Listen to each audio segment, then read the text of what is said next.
Bienvenue dans les actus cybersécurité de la semaine. On commence par le rapport OpenText qui dévoile les logiciels malveillants les plus redoutés de 2024. Parmi eux, les ransomware dominent, ciblant les infrastructures critiques. Et oui, vous avez bien entendu, des services essentiels comme l'électricité, la santé et même l'eau potable sont dans le viseur des cybercriminels. Dans le rapport, Logbit est en tête. C'est un ransomware qui est d'une ténacité redoutable. Il a échappé à toutes les tentatives de neutralisation par le FBI, qui a recensé, écoutez bien, 175 attaques ciblant des infrastructures vitales aux États-Unis, ce qui n'est pas rien. Pour contrer ce fléau, les entreprises sont poussées à augmenter leur budget cybersécurité de 15%, atteignant la somme astronomique de 215 milliards de dollars. Et même avec cette somme atteinte, nous continuons de rencontrer des attaques et des attaques et des attaques tous les jours. Il faut savoir que Logbit utilise des techniques sophistiquées d'évasion et d'infiltration,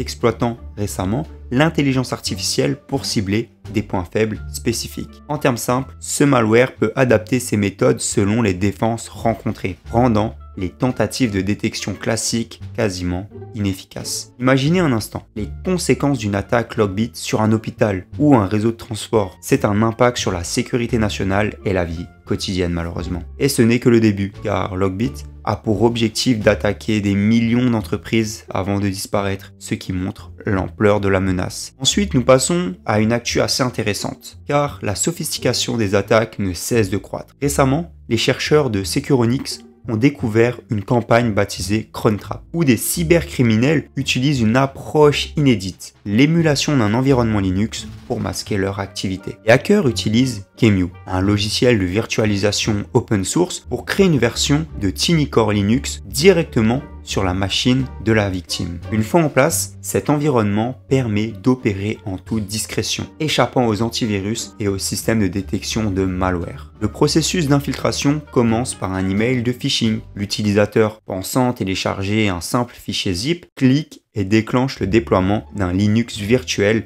directement dans son système. À l'intérieur de ce Linux miniature, émulé via QEMU, les hackers effectuent des manipulations réseau, génèrent des clés SSH et installe un backdoor avec Chisel, un outil permettant de créer des tunnels cryptés. Et donc, avec un accès stable et persistant, ils peuvent exfiltrer des données sensibles ou encore tester les défenses de la victime et maintenir une porte ouverte pour des futures intrusion. Crontrap est un exemple parfait de l'évolution constante des techniques d'infiltration. Et si les entreprises ne renforcent pas leur capacité de détection, elles risquent d'être aveuglées face à ces menaces. Terminons avec une note d'action concrète. Dans une opération sans précédent, Interpol, en coopération avec plusieurs acteurs privés, a réussi à démanteler plus de 1037 serveurs impliqués dans des activités cybercriminelles et a arrêté 41 personnes dans le cadre de l'opération Synergia 2. Cette opération internationale a mobilisé 95 pays et permis de mettre hors d'état de nuire des serveurs utilisés pour le phishing, les ransomware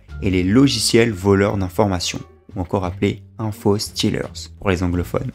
En analysant les données saisies, Interpol a mis en lumière un fait inquiétant: l'utilisation croissante de l'intelligence artificielle dans le phishing. Les attaquants utilisent désormais des IA pour personnaliser leurs messages et tromper les utilisateurs avec une efficacité redoutable. Interpol a également souligné une augmentation de 70% des infostealers, des logiciels qui sont conçus pour voler des identifiants de connexion. Ces derniers sont souvent utilisés comme premier point d'accès pour des attaques de ransomware, ce qui souligne l'importance d'une protection en amont. Ces arrestations marquent un sacré tournant, mais elles ne représentent qu'une fraction de l'arsenal de la cybercriminalité. Pour chaque serveur démantelé, de nouveaux surgissent ailleurs. Merci d'avoir suivi cette vidéo. Si vous souhaitez plus de contenu comme celui-ci, n'oubliez pas de liker, de vous abonner et d'activer la cloche pour ne rien rater.